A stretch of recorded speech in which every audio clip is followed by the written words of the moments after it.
Okay, bringing everyone in. Let's see, we'll let some more people in. I see, by the way, there's a lot of note takers trying to join. Real sorry about those. We have those blocked on here, but don't worry, we're going to share the slides. You're going to get a recording, you'll get lots of stuff. Sorry about that on the note takers, though.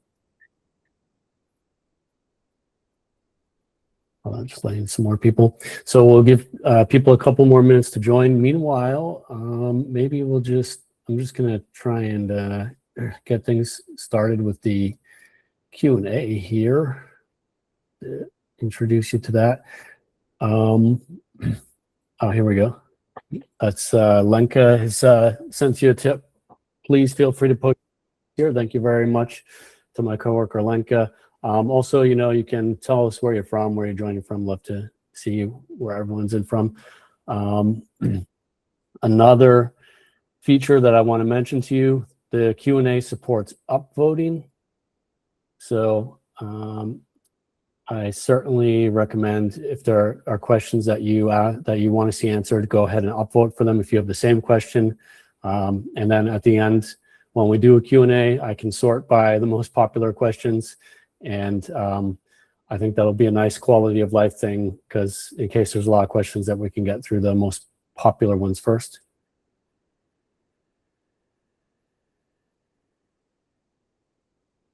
All right. So I would say, without further ado, we can kind of kick off the content here.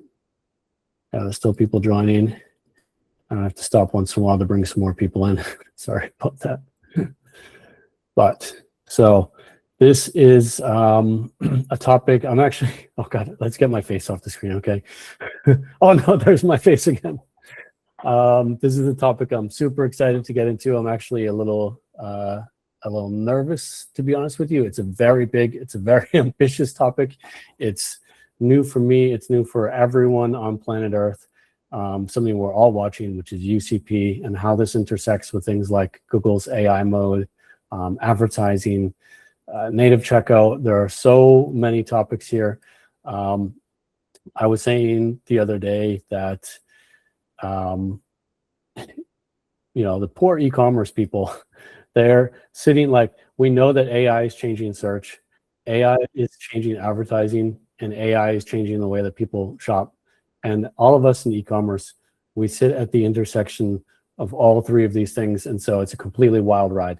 But what I really appreciate is, just a word about myself, it's my job to stay up to date on things. I am inherently a curious person. And it gives me a lot to learn about and to be curious about. So on the positive side, there's that. Just a couple more words here by way of intro. Yeah, you'll find me and our research here at Smarter E-commerce cited in, and also our opinions cited in some of the top publications in the world. So that's something that we're really proud of.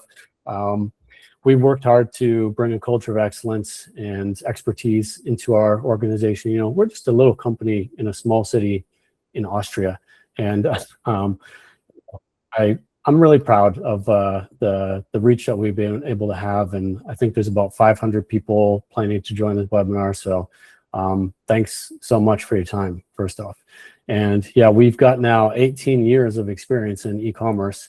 So in one sense, we are legally adults as a company, 18 years, but in the other sense, we're just children, because like I said, everything's changing right now, and we all have to learn just like everyone else. So that's the way that it is right now. Now, that's enough introduction. In terms of the agenda, let's keep it quick. I want to introduce you to what UCP is, and I'm going to actually get into more detail than I originally planned. Thank you for the nudge from Joey Bidner, if you're watching. He pushed me to dig a little deeper, and I'm going to do that. So I want this to be as comprehensive as possible, but also as approachable as possible, because people are super confused about what this thing even is, how it works at all. And I would like to clarify that even a little bit for you. I would consider that a success.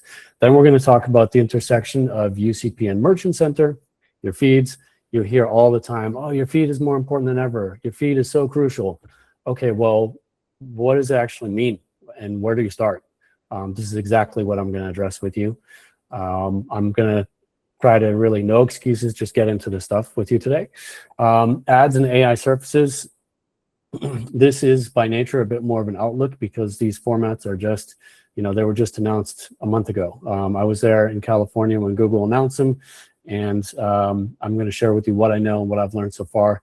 And if you know me at all, I dig deep into the documentation and stuff, so I have found one or two extra little things that I'm happy to share with you. Then we'll get into a little bit of a now, next, later, just my view on what are the things you should work on in which order, because I think that's also super confusing when it comes to this topic. Very good. Let's get started. We've got a nice sized crowd in here already. People still coming in. Again, by the way, anyone who missed it, there's a Q&A. Please use it actively. I'll get to it at the end. You can upvote people's questions. Please do that. Really appreciate it. And by the way, I have the feeling we might go over the time box today. So I'm sorry about that. I'm going to do my best, but there's just so much material. And if you have to leave, if you have a hard stop, you'll get the recording and stuff like that. So don't worry about it. But so what is UCP? Why does this thing even exist? Well, it's here because there's a problem. I'm going to explain that to you. When we think of agentic e-commerce, I think a lot of people have this idea in mind of an AI using a computer, like using a browser, literally navigating a website, clicking on there. And that's because in the ancient far ago year of 2025, that's exactly some of the stuff that was happening. Like you see this article from The Guardian, I believe, where she's asking, who bought the smoked salmon? And it's this clunky experience of it taking, 15 minutes. I've heard horror stories of like 45 minutes for AI to click through in a browser and a real landing page and stuff like that and buy stuff. So that's absolutely not scalable. It's extremely dangerous as well. I think that AI computer use, if this does at some point go mainstream, there are just such fundamental things that need to be tackled first, because it's just a disaster waiting to happen. So that was not going to be the answer for e-commerce. And I think a lot of people still have that in mind when they think agentic shopping. They think of an AI using a computer. The alternative, based on the technology that kind of already existed, was this idea, basically what is called here the N times N integration challenge. It's the idea that like every consumer AI surface and every merchant would all have to individually like talk with each other. Like every merchant would need to build an API for every single agent, and vice versa. And as you see here, it creates this kind of, again, completely unscalable spider web effect. And you have to multiply that by the operational complexity layers as well. So not only having to have APIs between every surface and every merchant, but then there's all these topics like the tons of different e-commerce platforms are, the ERPs, the backends and payment systems. That is also never how this was going to work. So Google and Shopify came up with a solution to that problem, that you couldn't do a computer use and you couldn't do it with the existing APIs that we depend on. So the solution is this wonderful, ugly, but wonderful thing that we call UCP. So that's the technological infrastructure. And again, Google and Shopify were the founding partners of this. But just to give you a high-level overview, like you might, so UCP, what does it stand for? It's the Universal Commerce Protocol. I think universal, we got that, works with everything. Commerce, we know what that is, right? A protocol, in case you're wondering, because you'll you'll see MCP and ACP and all kinds of protocol. It's a new buzzword right now, but it's not something you need to be afraid of. Like, for example, something that you'd be more familiar with in everyday life, it's just taken for granted now. Email protocol. This is just a way different systems can talk to each other. That's how, we're a Google organization, and then I have my friends and colleagues and associates at Microsoft organizations. So we're using Gmail, they're using Outlook, and yet Gmail and Outlook are able to talk to each other, and that's because of an email protocol underlying that. And so that's what's being built here, a protocol for commerce, which should enable these AI agents to work. So, sorry, just, oh, there we go. So if we look at this, first off, there are, like, again, we're in products and shopping and stuff like that. So if you look at this first kind of little bar here, you see that that's just the pilot vertical, so to say. That's what Google chose to launch this with, is focusing on the shopping use case. But and there'll be capabilities we're going to get into in a second that are shared across all verticals. But other verticals are coming, like travel, for example, booking, these kind of things. So UCP is going to get bigger and bigger than it already is. It's not intended to just tackle, shopping type commerce, but eventually all kinds of commerce on the internet. But we're here to talk about shopping today, right? So the next thing are capabilities. And this is basically a way of just breaking what is commerce actually, what is shopping, breaking it into these big Lego blocks. And in the first place, those are things like having a catalog and product discovery, a cart, a checkout, order management. These are the big pieces of commerce. And that's just, we're just trying to structure it so that these systems will be able to talk to each other on the basis of those capabilities, which is coming next. And then there are extensions. And these are things like discounting or stuff like that. These are smaller things. And the difference basically between a capability and extension, they don't want to distract from it. The capabilities are the big things, and the extensions are what they sound like. They're extensions of that. They're other pieces, smaller pieces. So if we go back now, we talked about this N times N problem, where every consumer surface and every single merchant would have to individually talk to each other somehow. And via API, a million APIs or whatever the case might be.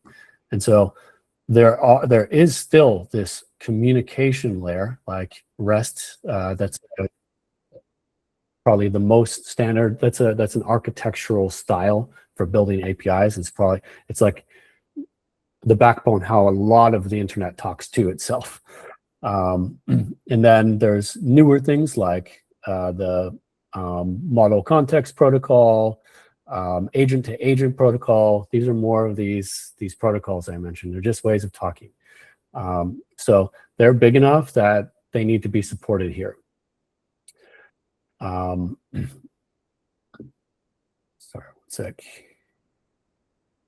And yeah, so now the consumer platforms, that's what we saw in that spider web diagram. That's all the AI surfaces, and the business platforms, those are like all of the merchants and other things. So rather than having a million different lines going between them all, this is the system so that they have a standardized way of talking to each other. And basically, well, here, let's look into it a little bit deeper. But first, I said the infrastructure is here. That's one thing. But what's very important is that it needs to be agreed on. Everyone needs to agree to use it. And that has happened. This is by far not a comprehensive list, but basically the only person who hasn't signed on at this point is OpenAI. Sorry, Sam Altman, but ACP, no one cares about it. That was his attempt. But all the AI hyperscalers are on here, and Google likes to joke that these are all their competitors. The only thing these people have ever agreed on probably is UCP. Probably true. There's marketplaces and retailers, commerce platforms, every payment provider you can possibly think of. Everyone is agreeing, okay, this is it. This is how we're going to do things. So that's super important because if you would have a war between Sam Altman's protocol and Google's protocol and Amazon's protocol and Microsoft's protocol or whatever, then you didn't solve anything, because then people have to implement a million different protocols still. So it's very important that this level of standardization exists. And I, for one, am happy. Google and Shopify, say what you will about them, but I think that we're in good hands with them at the forefront of this. There's now all these other stakeholders, competition standpoint. So I think we've arrived at a pretty reasonable place here. Now, high-level implications before we get back into the technical stuff. What's concerning about this is that, as I mentioned at the start, everything's changing. How search works, how commerce works, and this is potentially disruptive. Okay, if AI mode becomes a marketplace, what does that mean for everyone else? You know, this could be concerning. What does it mean for other marketplaces? As a brand, maybe it's just more distribution, but if you're a retailer, it almost feels like competition, but you almost have to do it. It is a bit concerning, and we're going to see how this works over time. But just to explain this little chart here, like this white line, that's the status quo. That's traditional search, and people got used to this commercial agreement, this kind of contract with Google, where they were willing to pay for traffic, and they would have a chance at converting that traffic, of course. And what I want to say there, that they can pay for that traffic on well-established things like a CPC basis, a CPA basis, and they get nice things in return too. Like whether or not the conversion happens, they'll get user data. And when it does, they can capture email addresses and put that into their retention system, add it to their ad targeting. So there's a virtuous cycle. It all works pretty well at this point, and we're all comfortable with it. Even if sometimes our dependence on Google or one of these large platforms is higher than we might like. But that is trending down. It's not collapsing. I think that's a kind of a myth that search is just going to die. I think we know now that it's not going to happen quite like that. But the new thing that's coming are these AI shopping assistants, like Google AI mode, for example, in-chat purchases like native checkout or inside of there. And we move potentially from this model of Google is our way that we acquire customers to we just fulfill orders that occurred on Google. That's not necessarily attractive. Buy on Google was a big disaster. People rejected that change in the relationship or the contract. Things are a little different now, so we'll see how it plays out. But at any rate, to wrap this up, what would cause a disruption would be, like, we don't know the height that the share of AI shopping and all this is going to reach, and we don't know how fast it's going to happen. If it would reach a very high level very fast, that would look like a brick wall that you crash into on the one hand, or a cliff that you fall off of on the other hand. But if it happens more gradually, we can manage this, we can adapt. That's what we do. There were the first digitally native brands ripping meta ads until they went public and landed on the stock market. And they'll be the first AI native brands too. We're clever humans. We'll figure this out, right? But I believe in that model. I also think that Google has to leave it that way. They have to make sure that everyone comes along for this ride, because they need the advertising, among other reasons. So where do we stand today? Real quick, this is recent data from eMarketer suggesting that in the US, this is US data. So let's look at the 2026 column here. There are 3 segments. There's AI search adjacent. In other words, those are ads above or below AI overviews, which is a lot right now. It's about 80%. And that's because AI overviews are searched constantly. Then there's AI conversational search, the light gray bar, that is inside of AI mode. And then there are AI chatbots, and that would be things like ChatGPT, for example. So ChatGPT ads, we know, is very small currently compared to to Google search and to everything else there. Sorry, just managing some more guests here.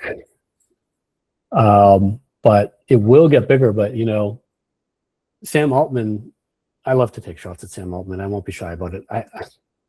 I try not to be biased, but I don't like the guy. But he claims that ads on ChatGPT are going to be $100 billion by 2030, and eMarketer says it's going to be a tenth of that. And I, by the way, think they're correct. That doesn't mean that you shouldn't pay attention to ads in ChatGPT, but it's by far the smaller opportunity right now. And at any rate, we're going to see how this develops over time. This is one model for that. And it's developing, but it's not cataclysmic either. Yeah. So back to UCP itself. How? This is the question on a lot of people's minds, and I'm not a developer, okay? So this is I'm one of you take on this, okay? So there are hundreds of pages of documentation, and by the way, there's UCP's documentation, there's Google's version of UCP documentation, their take on it, what's relevant to them.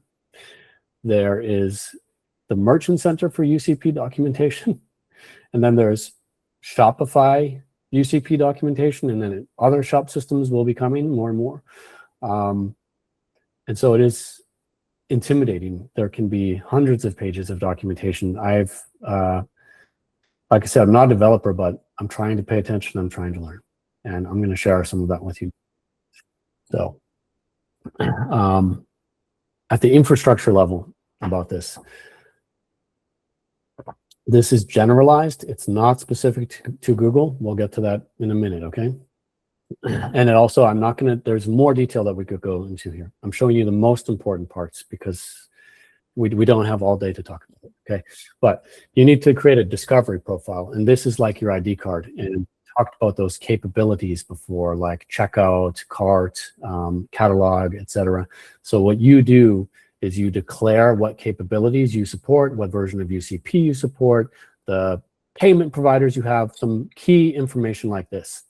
And then, another platform like Google's AI mode, for example, one of their implementations of UCP, it can come along, and then these two can do what's called negotiation. And they say, oh, we have these capabilities in common. We both support checkout. We both support cart. And then that's the basis where they can move forward. That's why this thing exists, okay? The next, you have to choose your transports.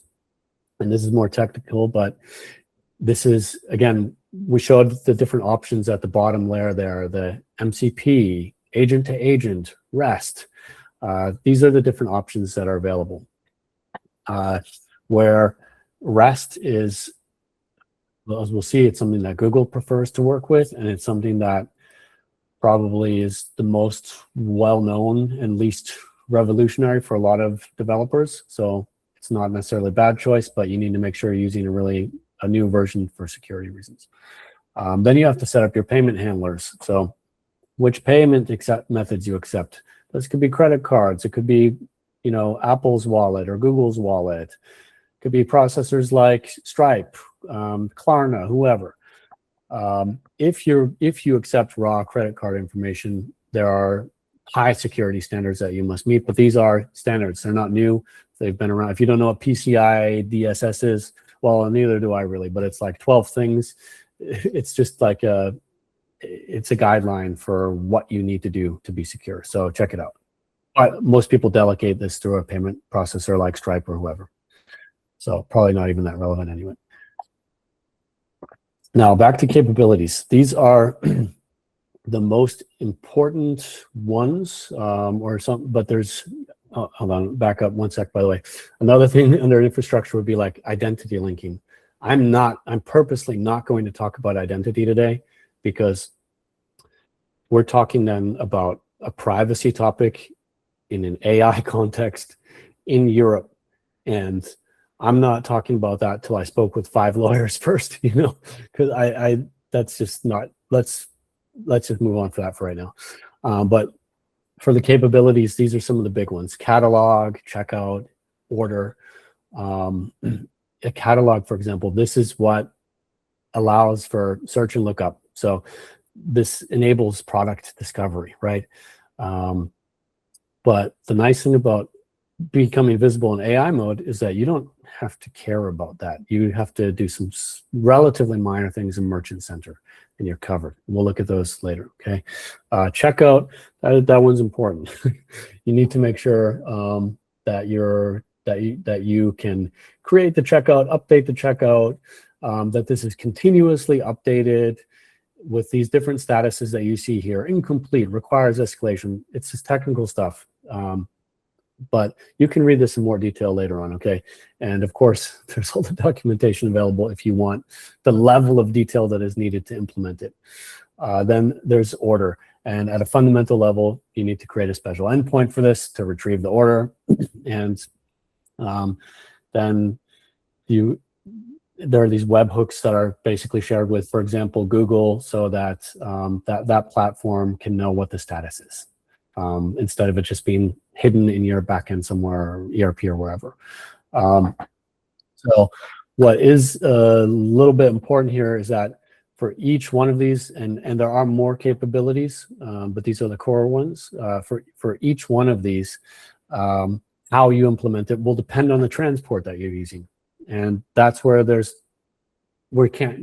think it's in anyone's interest to get in that level of detail today. But just as a special little thing, Google, as I said, prefers REST, and Shopify uses MCP. And it might feel like a fuck you moment, because it's a little frustrating, to be honest. But on the other hand, that is supposed to be the point of UCP, is that these different things can talk to each other. And so it drives me a little crazy. I'm like, you two co-founded this thing, but maybe that's the beauty of it. They can choose which way they want to implement this. And yeah, so my number one tip on this technical developer side about UCP is start with Google. And I have my pitch here why. Google is the most relevant. I am convinced of that. You can tell me it's ChatGPT, but I don't think so, because ChatGPT walked away from e-commerce for now. They'll come back to it. It will become relevant. But right now, Google is the place where this is happening, where this opportunity exists. As I wrote, Google doesn't need that much from you. Look at this later in your leisure. Visit the documentation. It's the least intimidating. At the end, I think we'll arrive at a point where this stuff is very much plug and play, and you won't have to worry so much about the things that I'm talking about right now. But as I said, Google's using their Merchant Center to handle a lot of this for you. You don't need to worry about discovery in that sense, or catalog in that sense. And then, as I mentioned, REST APIs are pretty familiar to most developers, I would say. And yeah, so I think that starting with Google is the right place. It's the least intimidating. It's basically, when you look at the effort and the reward, it's just the most attractive. And that's why we're talking about it today. So UCP and Merchant Center. Let's just dive in. All right, the theoretical view. Your feed needs to be AI ready. And this is probably the level of insight you've gotten so far from a lot of LinkedIn posts and, badly written articles that AI wrote or whatever. So what does it mean to be AI ready? I'm focusing here on a couple of major layers, okay? There are your base attributes, or what I like to call them, your brilliant basics. This is your feed as it exists today. It's never been more important to have good titles. Even though, ironically, as we'll see, Google's going to rewrite your titles a lot. Doesn't matter. Their foundation, like the title is still foundational to them. The description is quite foundational to them. Having detailed product type levels with a sensible taxonomy, super helpful to an AI to ground itself. Using Google's product categories to the deepest level that you possibly can.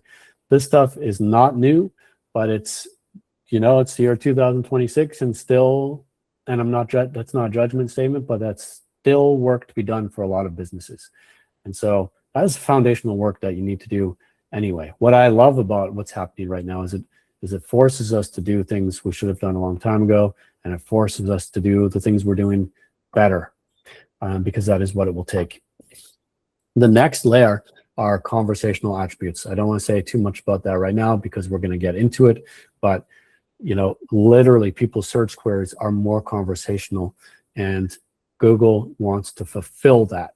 And to do so, they need new and different kinds of information from us than what the classic feed has in it. So we're going to get into that. And then the last layer are the native commerce requirements, and they're not that bad, honestly. They're not that bad, but that's what would let an AI agent, in this case, Google Shopping Assistant in the form of AI mode, for example, or the Gemini app, that will let them discover your product. So structured and unified data are key. And like I said, a lot of this stuff is not new. The highlighted text here is years old. I don't know. So it was always the right thing to do, but it's more important than ever now. And that's having your solid structured data on your websites and having a quality merchant feed, or feed excellence, one of the buzzwords. This has always helped Google understand and verify your data. And now it's really important because, the AI has this problem about hallucinating, right? So that's a terrible user experience. Google doesn't want that. That even opens up maybe liabilities for Google. They can't allow it. They need to ground the AI. And this will support your organic visibility and your paid visibility, both in Google search and in AI mode, and probably in other places too, like YouTube. I mean, there are free listings everywhere now. So it's just good quality thing that you can do. Let's start with the native commerce attributes, because this logically follows after your website is kind of ready for Google, for their implementation of UCP. The next thing, like this is how you will fulfill. I told you they're doing the heavy lifting for you in terms of catalog, but you need to do a few things. It's not much. There's a native commerce attribute, and it's a Boolean, which is it's a type of true/false statement, which is either 0 or 1. And basically, you have to opt in at the product level. You have to opt in products for being eligible to to native checkout or not. And that's a strategic question for you. Are there products you don't want to be eligible for native checkout? Exclude them. Do you want to go everything in? This is a strategic question you need to think about. Consumer notice may or may not impact you, but if you have required safety or legal declarations, then Google needs to know that, because this will not be your checkout that's appearing where you've got that in there. This will be their checkout. And that's data that's missing, but that's a discrepancy. So that needs to be in the feed so it can be in their checkout. So everyone's butts are covered. Then there's merchant item ID. This is a fallback in case your checkout uses a different product ID than your feed. That would be a little problem, another discrepancy. So this is a way to smooth that out. That's it. It's not too much, but I have some notes down the bottom, the fine print. Your items must be in stock. You cannot advertise, or this will not support back orders, pre-orders. You need to have your complete shipping and tax set up. There's categories that are prohibited, and you can see these listed, like age restricted. Of course, Google doesn't want to get into that, or a highly customized product. They can't deliver that checkout experience that's necessary. They don't want to get into verifying someone's age, stuff like that, yet at least. And the other important thing is that Google's guidance is that these should go via a supplemental feed. You can put them in your primary feed, but they warn that this could break things. So don't take the chance, just do it in a supplemental feed. And from a merchant center standpoint, in terms of raw eligibility, that's it. It's not insane, but you just have to remember everything that comes before. And this is where you really need to focus on Google's guide, because, you know, if you focus on the generalized stuff, that's at UCP. That's for later on, in my opinion. That's for UCP appearing out, like if you want to build your own UCP experiences on your website, there's a lot you can do here. But for right now, focus on the rather narrow list of things that Google needs from you. You know, they need your checkout. They need that stuff we just looked at in the feed. They need a couple of things. You need to support Google Pay. All right. So, and then, you know, is it going to be challenging for some businesses? Definitely. But it's not completely unattainable. I think Google's doing a pretty proper job here. Now let's get into conversational attributes, which I hinted at before. Because there's raw eligibility, right? That's what we just covered. But then there's your discoverability, like actually optimizing for this. And that's where Google is giving you some more homework. All right. It's funny because a couple of years back, I thought that feeds were maybe going to go away. I thought AI could, one of the first things I ever did with ChatGPT was ask it to build me some feed specs on a product, and it did a brilliant job. But Google needs, as it turns out, they need so much more information from us. These will be dozens of new data attributes in Merchant Center. And, you know, I can say I've seen the full beta materials for this, and there are a lot that are coming. And they're designed to enhance discovery. One thing that I think is quite interesting is that many of them are not exactly new. They come from Meta or from OpenAI's feed spec. And I think that they're just trying to close gaps there. They don't want any air between, like, I think the strategy is that, like, if you have a solid Google Merchant Center, then you can be visible anywhere else. You should invest in your Google Merchant Center and make it the single source of truth. And likewise, if you've invested in your OpenAI feed with some of these specs, why shouldn't Google ingest that data too? And why shouldn't Google benefit from that investment that you made? So that's what I think their strategy is here. And the tricky part is prioritization and sequencing, because it'll depend on how helpful do you think that this is going to be, how hard is it for you to do, and I'll tell you in a few minutes, there is a tool coming which will help with that. So the first 6 of the dozens, we're now at a half dozen, which are globally available as of last month. And we can just run through these quickly. You can read this on your own as well later, but or read while I'm blabbing on. There's question and answer, so you can submit up to 30 FAQs. It's important here, they want you to add information that is not somewhere else. They don't want you to just put in FAQs that's answering things that they already know. The next one is document link, and this is probably my personal favorite, and it's a new one. Actually, it wasn't mentioned in the beta slides, which is kind of cool. But, you know, imagine you're in a very spec-driven category like electronics. You probably have instruction manuals for a washer, dryer, or whatever. You probably have these things on your landing page already, and it's pretty achievable, I would say. You can take those URLs and put them into your feed, and, you know, this is an amazing resource to Google. It's a PDF with all the very detailed manufacturer verified information in there. Like, it's their dream. And one thing that I noticed is they do seem to prefer this attribute. If you have redundant information in question and answer, for example, and document link, first off, they tell you don't bother putting it in the question and answer if it can be found in the document link. There seems to be a hierarchy here. I want to map this out one time, but I haven't wrapped my head around all of it yet. But document link seems to be a very important one to Google. Related product, it's not rocket science. Part of a set frequently bought together, substitutes. This helps for, I think this is really nice for supporting that browsing experience, maybe even getting some upsell opportunities or things like that, because there will be this possibility for Google to build a cart. And so I think that's really great and reasonably achievable. Item group title, it's just to help map together variants, and variants, it's what it sounds like, different if you have a t-shirt in different colors and stuff like that. So the other kind of interesting one here is the popularity.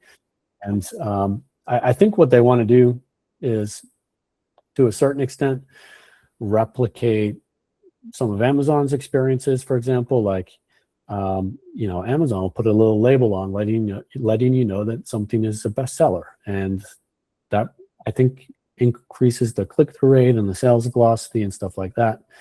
So they want to know the percentage rank of your products so they can understand if they sell well, if they don't sell well. And I don't know, could that result in some products getting demoted in visibility, or we'll have to see how that plays out. It's early days. But these are the first 6.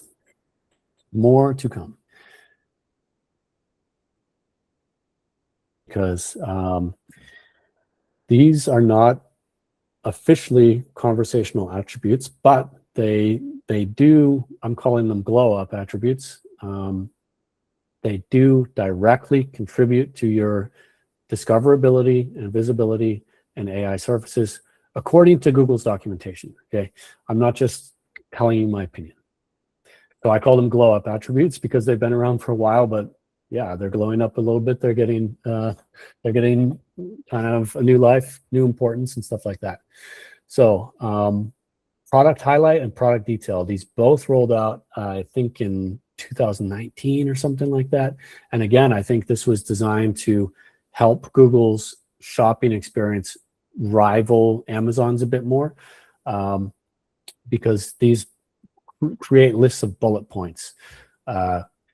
There's product highlight. The key difference between them, product highlight is benefit oriented. It's like your selling points, your proposition. And product detail is more spec oriented and stuff like that, answering these technical questions. But that's the way it used to be. But they're now really actively inviting you or encouraging you or even giving you the mandate to put other kinds of data in there, like flavor and occasion. So they want you to think more broadly than, oh, this is just specs. They want you to put all kinds of information in there, and they give you lots of examples in the documentation, so check it out. Those are ones that I'm watching. Oh man, it's 40. We should be going Q&A probably now, but we're not there yet. Hold on. Yeah, I warned you the session might run a little long. I'm sorry about that, but I want to share as much with you as I possibly can. So I hope you can stay with me the whole time. Let's get into AI performance insights. This is going to become very important. I'm convinced of that. This is in Google Merchant Center, and it calculates a metric called share of voice, which is basically how often you're mentioned relative to competitors of yours. And that's already cool. I mean, I think people would love to get short share of voice data in Google search, but in AI, oh man, that's exciting, right? But what's even cooler than that is that they've structured it really well. It's sliceable by category and region, which is familiar to you from other, if you use Merchant Center reporting, you'll know that structure. Also free versus paid, isn't that insane? You can understand your share of voice in your paid AI visibility and your organic AI. And you can, like, I think that's nuts. That's going to be very cool. And then where it really, I'm thinking of this Vince McMahon meme, if you know it, where his reaction just gets more and more exaggerated. But where my mind is really blown is with this new thing, funnel depth, because they're basically using Gemini to look at the conversations and look at things like types of behavior, like feature comparison, asking about price, asking about this, that, looking for local availability. That would maybe be bottom funnel. So they're taking these kinds of buyer behaviors or conversation types, lumping them together using AI, and helping you understand how often those types of, with this, it's a little hard to read here, but there's this popularity metric. So they'll let you know how popular is feature comparison compared to other types of browsing behaviors, which you can use to optimize on. And then the last part of this, and it's not really visible in this screenshot, but they're going to tell you which attributes are popular, and they're going to tell you your completeness of those attributes. So that's important, because now you can create an optimization loop. Now you can understand, because earlier I was talking about prioritization of these conversational attributes. How do you do it? But this will tell you which attributes are actually getting cited in these conversations, and then how well you've covered that. So if you see that there's a super popular attribute and you haven't covered it well, I mean, you know what to do, right? Go ahead and fix it. So this is something that I'm really looking forward to. And I have to applaud Google for the way they've designed it, at least in the preview that they've shared with us at Google Marketing Live. All right, moving right along due to time. Ads in AI surfaces. First, I want to tell you, I made this slide over a year ago, I guess, but I'm utterly convinced of its importance. And I tried to visualize a statement that Google made in their documentation. They're telling us that in addition to the things we've always worried about in terms of ad rank or quality score, we have a new thing to worry about. So the classic relevance triangle would be the relevance of your keyword to the landing page, to the ad. These things should all support each other, so that ultimately, so that the user has a good experience, so that they'll come back and use Google again for commercial, with their commercial intent, and not go to Amazon or somewhere else, right? But in AI services, that's notably more challenging, because keywords are going away to a certain extent. We're now talking about these potentially very long queries, and you have to bear in mind that the query could be in a chain. It could be, in a chain somewhere, like of different queries, like in a conversation. And then the AI is going to non-deterministically produce content about that. So the ad and the landing page need to be relevant to this very long query that you can't think of like a normal search term or keyword, and then whatever the heck the AI said. And that's the new relevance challenge. And that, again, is why they need all this information from us. And it just shows you how this is really changing. So let's get into some of the formats. ChatGPT, because I think this is my third time poking some gentle fun at Sam Altman in this webinar. It's one of my favorite hobbies. But they're just rolling out PLAs now, shopping ads. And you know what? Everyone has to start somewhere, and PLAs are one of the most successful ad formats ever. So it's great. I shouldn't laugh at him, but Google is on the next generation already.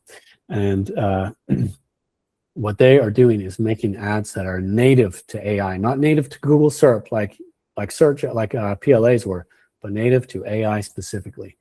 And they also have in my opinion, compelling new philosophy behind this. I don't always buy Google's slogans, but this one is good. The best ads are answers. I mean, that sounds like a good user experience, doesn't it? That sounds like an ad that's not going to annoy you or feel like an ad.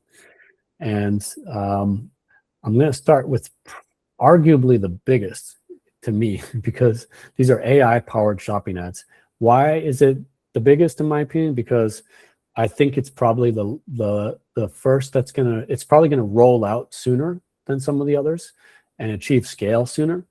And it's not appearing in AI mode, which is still actually small compared to Google search. It's appearing in Google search on the main result page.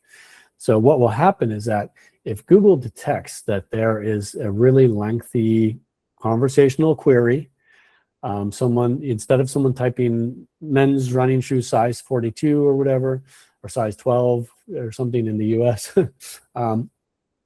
they're like, I need trail running with that feature and this, and my price range is so on and so forth.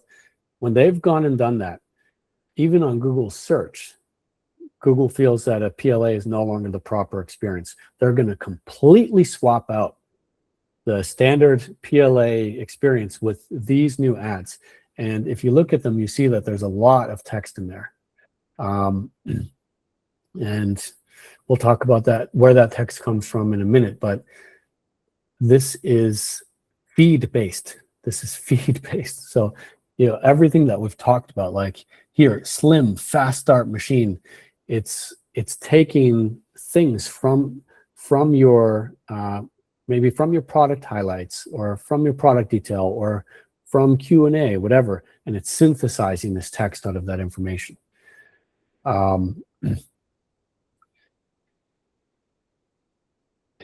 wanted to say, right, dang it. That's, man, I have a little mistake on here. There's one other thing. I'll give you the corrected slides when I send these out to you, okay? But there's one other thing here. This is the wrong text. This belongs here with highlighted answers. I'm sorry about that. But there's one other important thing here. They have a new technology here. I told you I read the documents closely, and I'll find things that other people are not going to find. That's always my promise to you. And they have a feature called intelligent product identification. And I bet most of you haven't heard about that before. And it seems that Gemini is going to, on top to, like, how to say this, Google's always been using AI to match search terms and products, but Gemini, because they want to make sure that the product is really the most relevant one. So this is when I talk about a new relevance model. I really see this as the manifestation of that. I think that this is perfectly on point, and Google is not going to use in these type of ads. They're not going to use their old model. They're going to have an additional relevance layer in there, and so we have to understand how is that going to interact with like ad rank, how does it interact with your bids. It's going to be very exciting to watch that and learn more about it. But right now, there's only a couple of sentences that Google has written about it. But that's a feature that I'm watching very closely. All right, highlighted answers. Dang, I have a little mistake here. It's cutting answers. I'll clean that up when I send this out to you. Also, I'm sorry, this is a Duolingo ad, but believe me, there are other pictures and screenshots where this serves for product listings as well. So this is going to be writing this really textual answer inside of recommendation lists, product short lists, and it's just going to blend in seamlessly with the rest of the answer except for a sponsored tag. Some people would even argue that this is too seamless. It might be borderline a dark pattern. I don't know. Every platform has native formats. There's things on Instagram that look like user-generated content, and it's a boosted ad. I mean, what are you going to do?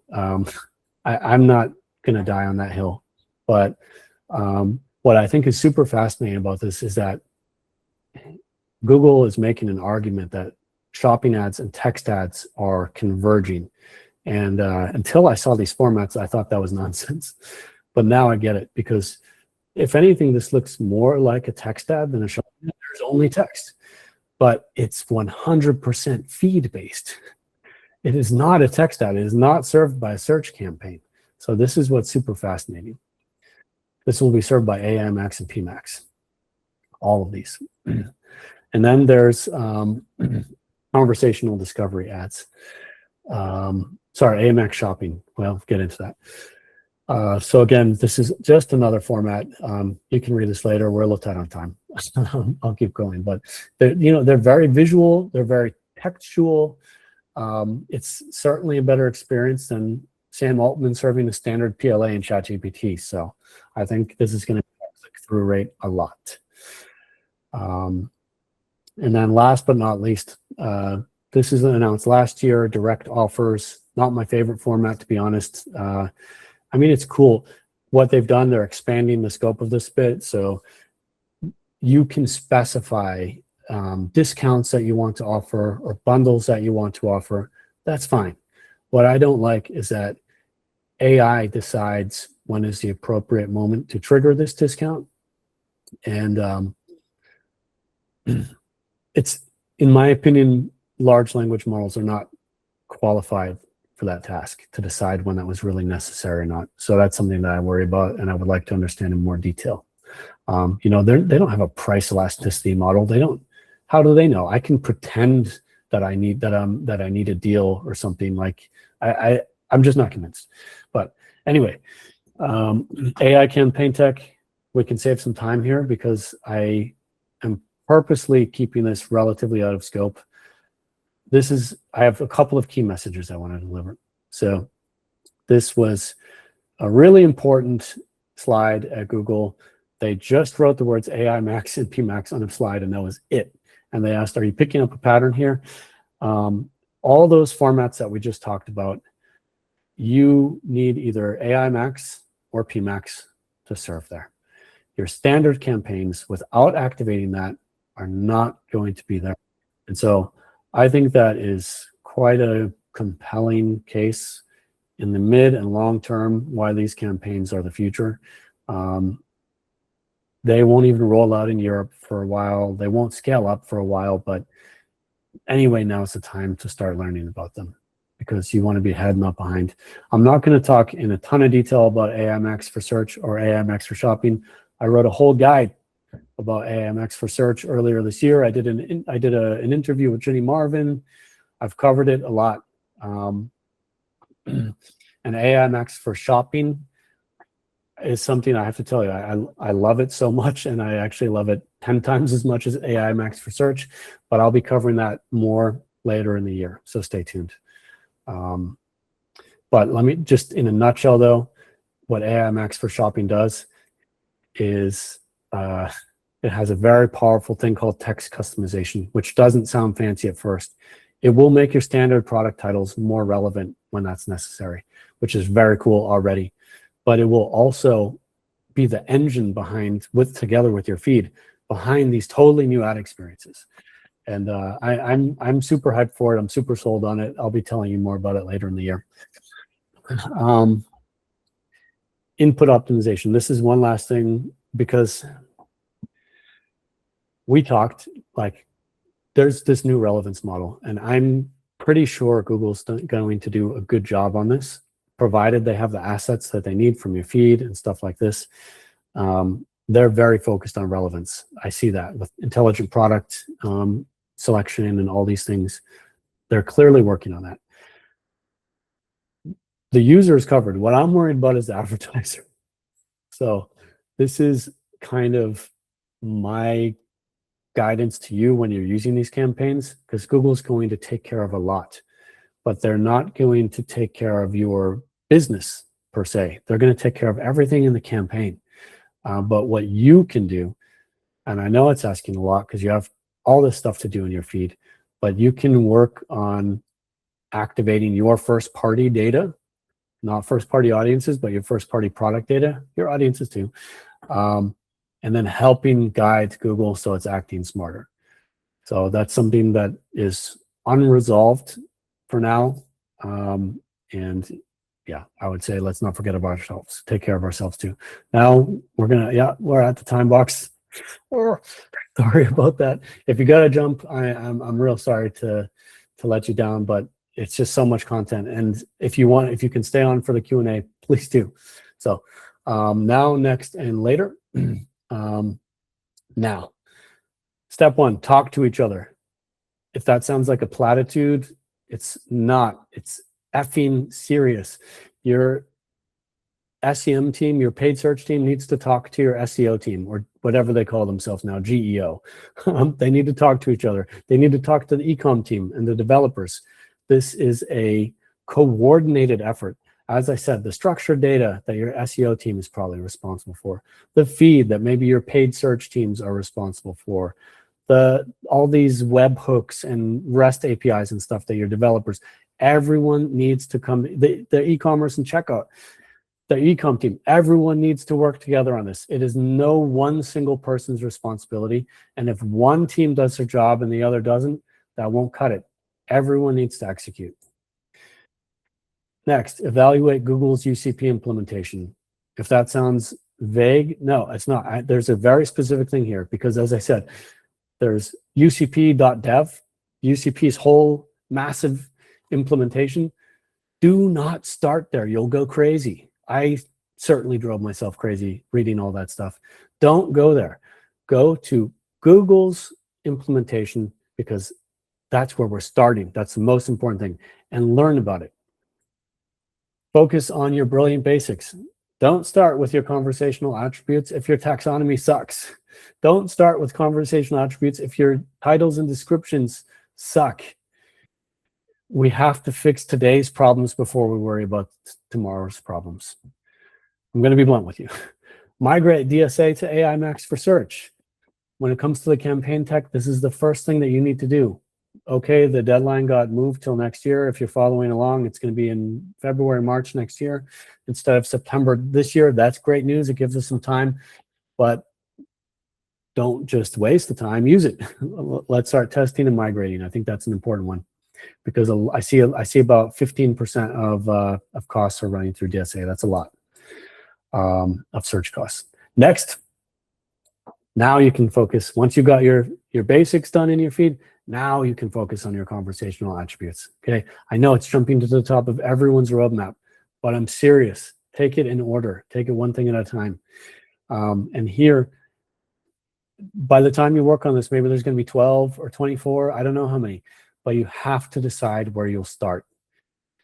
What is feasible for you? Where do you estimate for your business model? Because some of these things are relevant to other business models. And prioritize.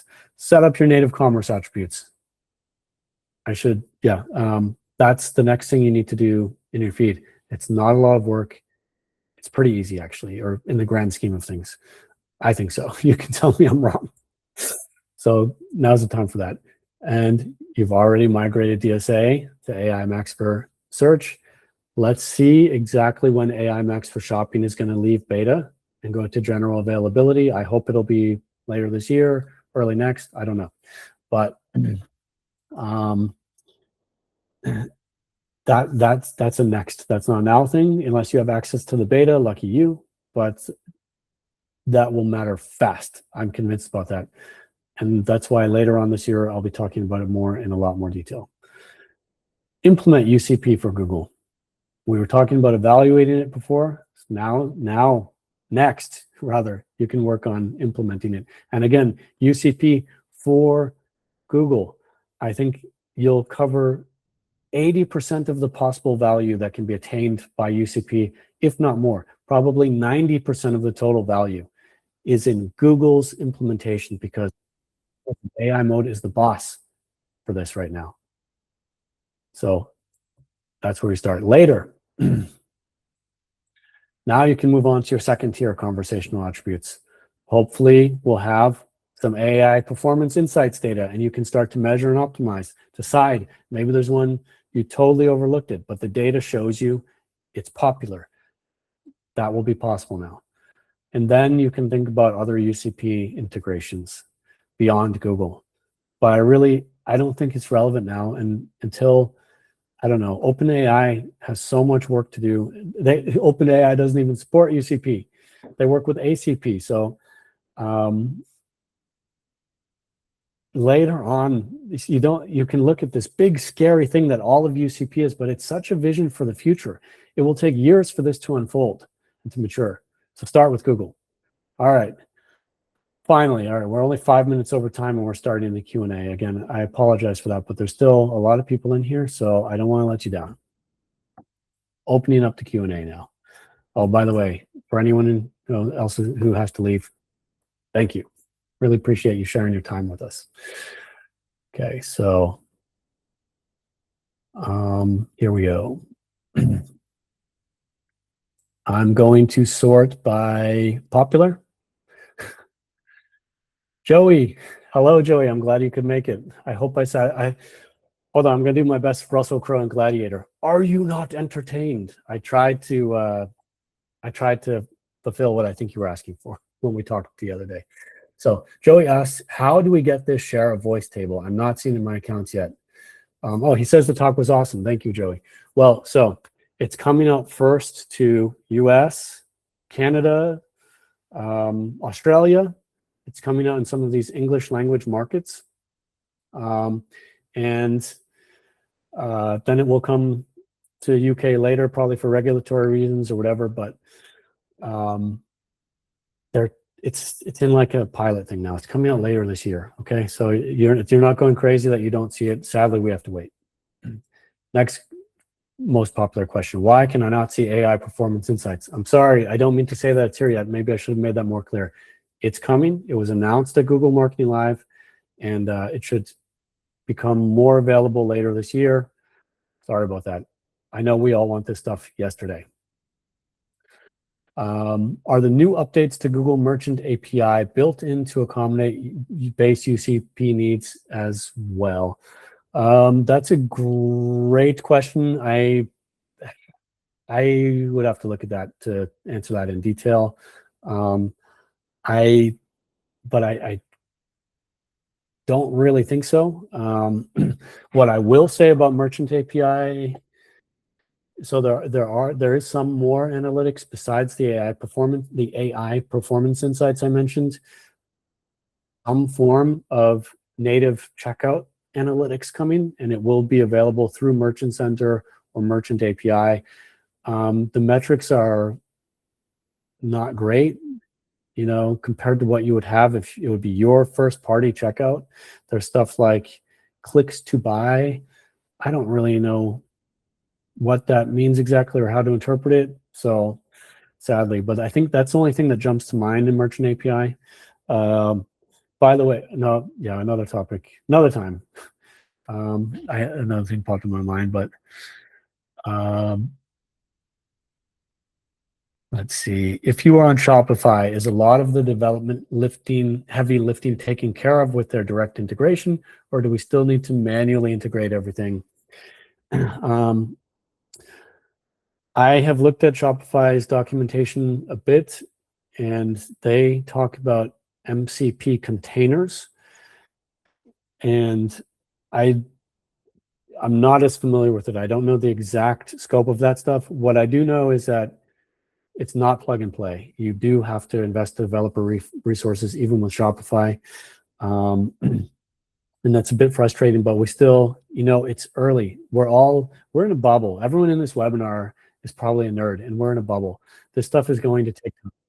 The other thing I would say is, like, just looking at past history with Bio and Google, this was a very similar technical challenge that was reflected there, because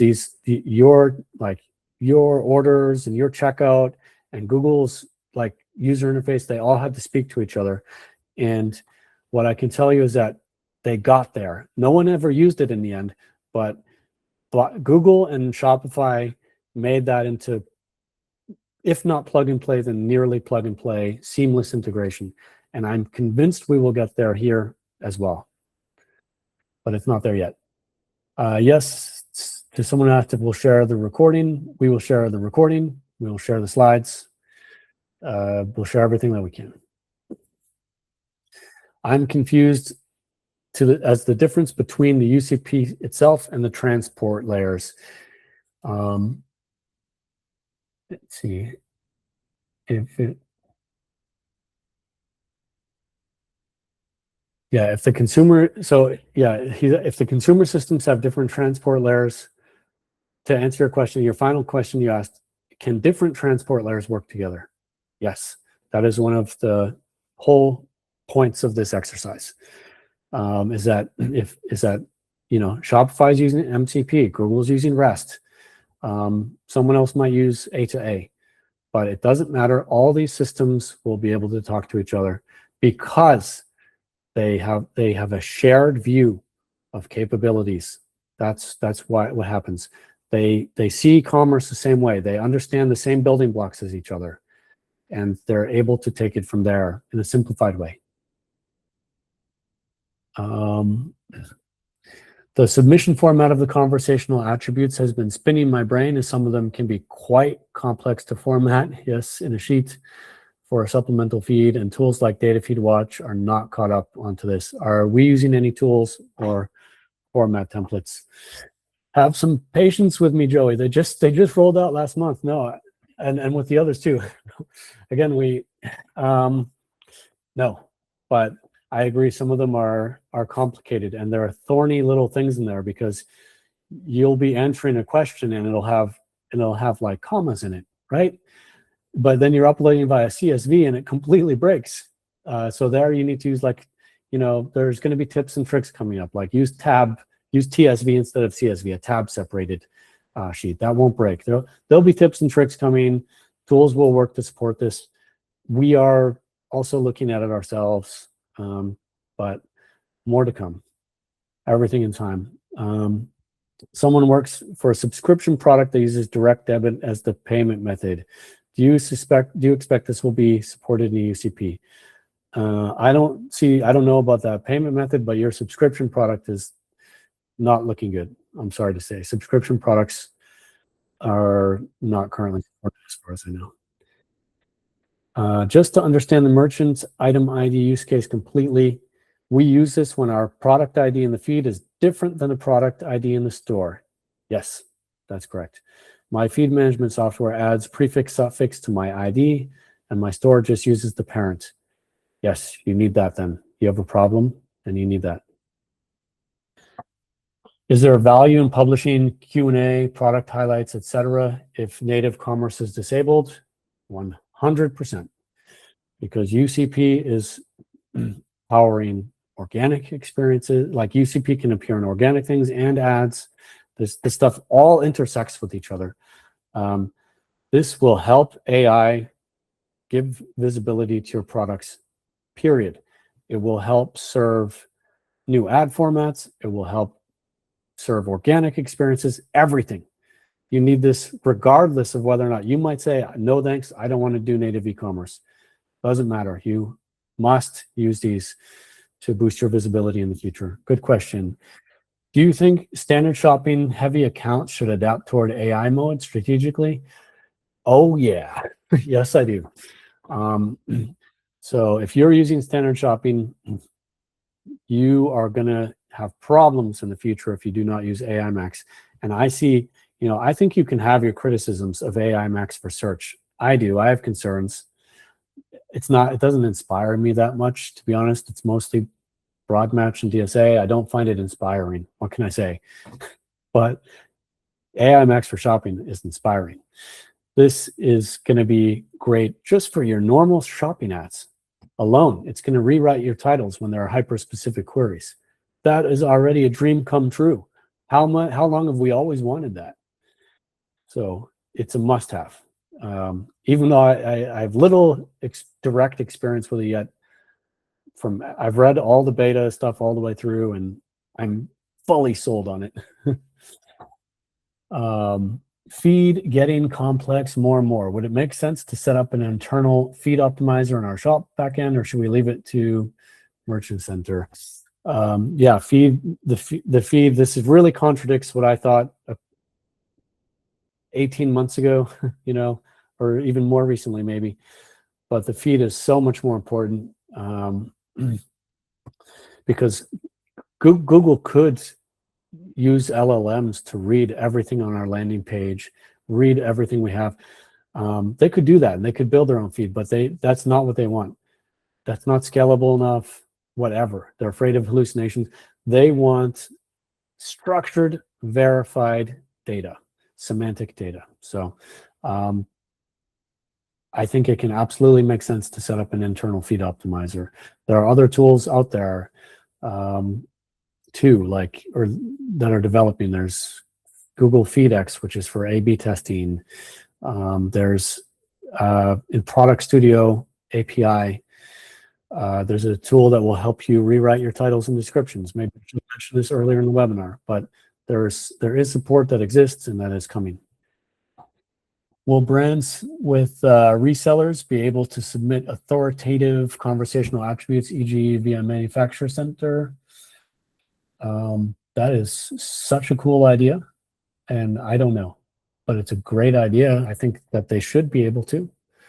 I've always felt Manufacturer Center never quite lived up to its potential, but that's a cool use case.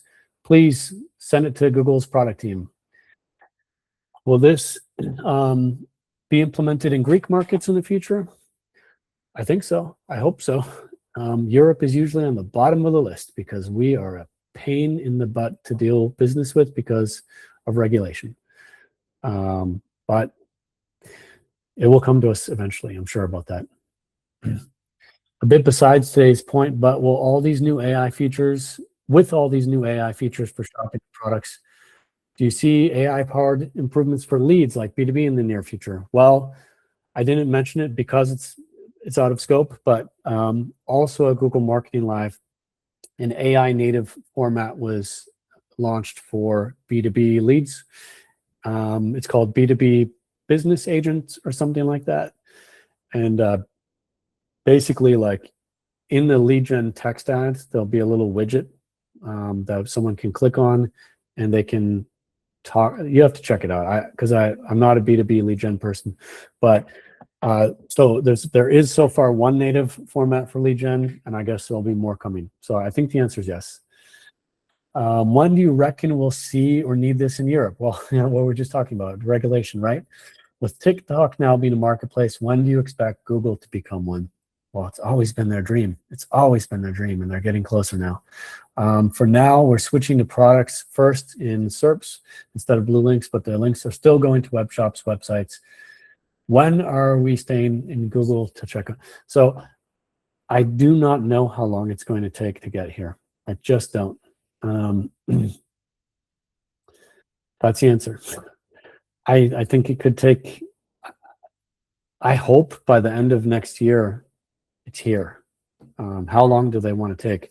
I know it's tricky. It's a thorny situation. I think, you know, with things like identity linking, which is very important for, you know, for helping people have a consistent experience from the merchant website. Like, you know, if your identity is known, your loyalty points can be reflected. You could get member-only pricing. It'll be relevant to personalization, in all kinds of ways. That's the kind of stuff where, as I said, the lawyers can work on that for now. Man, I don't know. How should we prepare for a shift from traffic acquisition to order fulfillment inside Google? Yeah, that's what I mentioned at the start there or earlier on, and it's not an easy question. It's not something that I'm really comfortable with, to be honest. But I think it is the direction of travel. And yeah, I think things like your post-purchase experience, you know, things like, for example, yeah, like we ordered something from a marketplace a couple months ago now, but and the seller went so above and beyond. The packaging was like amazing. It was a whole experience. It didn't just come in a brown box. That's just like one example where that brand jumped out to me and was memorable to me. And these are, you know, there's all kinds of avenues that we're going to have to figure out with post-purchase experience and stuff like that to try to nail this. But I don't know yet. What happens to measurement protocols for businesses? How will this affect attribution? Yeah, that's a great question. Hard to answer. I don't know what Google's final answer will be for attribution here, but you know, I think we've been talking about dark social in the past, and now we're talking about like dark chat, basically. And reporting is coming to Google Search Console now. Some kind of reporting is coming to Merchant Center. Google knows that this is a topic, and it might also be one of the reasons why they're pushing into MMM with Meridian. I think they're trying to pursue this from multiple angles. I mean, I talked with product people when I was in California last month, and one thing that impressed me in every conversation was how much they're listening and how seriously they're taking this, and that they're really working hard to get it right. And I think they can get it right, but attribution is a great question. Wow, still some people hanging on. Thanks. I'm just going to keep going, you know? Why not? Should we move some attributes into a supplemental feed instead of the primary feed? Yes, the native commerce attributes, Google is very clear that these should go in a supplemental feed. And I don't, to be honest, really know exactly why, but they more or less say it's the least risky way of doing it. But your conversational attributes, I have to double check them, but I mean, I think they're ready for your main feed. What are your methods of giving Google the best first-party data outside of having consent mode, enhanced conversions, and customer lists? What am I missing outside that? Server-side tracking? Well, their answer to server-side tracking now is Google Tag Gateway. And so that's another thing to think about, of course. There are criticisms of it, but I think it's pretty cool. But you know, when I think about first party data, I'm an e-commerce guy, I'm a product guy. I've never been a huge audience expert or something like that. And so I really like to think first party data means more. And I think of my products and everything I know about my business that Google doesn't. But in terms of audiences specifically, I mean, I think what you've described there has got it pretty well covered. There's, you know, the next thing is they're bringing more ways to activate this inside the campaigns with new customer, high value new customer, all kinds of stuff. So, you know, I think it's more, we're doing the best we can with measurement and actually logging this data and sharing it with Google. They're working also with, you know, their data manager API and their trusted execution environments. They're building every number of technical solution here, but that's probably the subject of a whole other webinar. Industry leading with your knowledge. Thank you. I'll take it. When do you think UCP and all its features will be used by the general public, like Google is today? Man, I don't know. I mean, it's partly, I think there's a push and pull dynamic here. I think Google can take aggressive action here in terms of, you know, how, like what they've done. They've changed the way it's not a search bar anymore. They're moving to a search box, and it is inviting you to prompt and to treat Google search like any other chatbot. Upload your media, all this stuff. They're integrating it with Google Chrome directly. And so this is what they can do from their point to try to encourage this behavior. But ultimately, there are consumers, and you know, a consumer does not understand what the OAuth is. They don't understand that there's like this AP2 payment thing going on there. Like, as far as they're concerned, they're handing their credit card data to an LLM, and they're worried about that. I promise you, there's millions of consumers who think that. They don't, they're like, and you can't, it's such an education project to help them understand or change their mind that that's not true.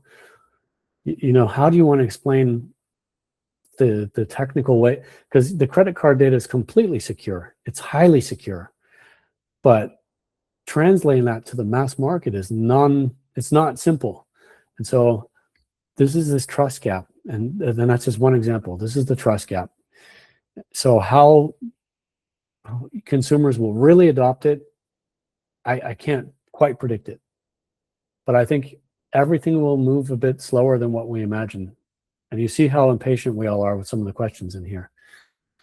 Which conversational attributes matter most for our category mix? I need to know your category mix. I'm sorry to the person who asked that.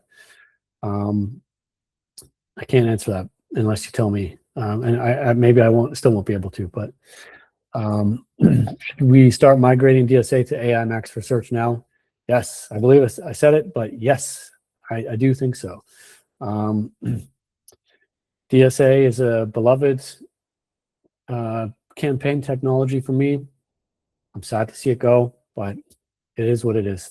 I would do it now, especially just go in your reporting and filter to see how much of your revenue comes through DSA. If you don't know, then check it. And that will help you answer the question too. Because if you have a lot of your revenue coming through there, then you have the gift of time now to figure to go slowly. I'm also fully sold on AI Max for e-com and can't wait for AI Max for shopping. Been seeing great results with AI Max using brand inclusion and URL inclusion, etc. I'm really glad to hear that. Okay, hey, we arrived at the end. Oh my God, we made it. Thank you so much for everyone who stayed on to the bitter end. I enjoyed talking with you all, and I hope that this information was valuable to you. As a last thing, listen, I do think that smarter e-commerce is industry leading. We certainly try. So if you want to work with a partner like us, we're here, okay? I'll leave it at that. Thank you very much.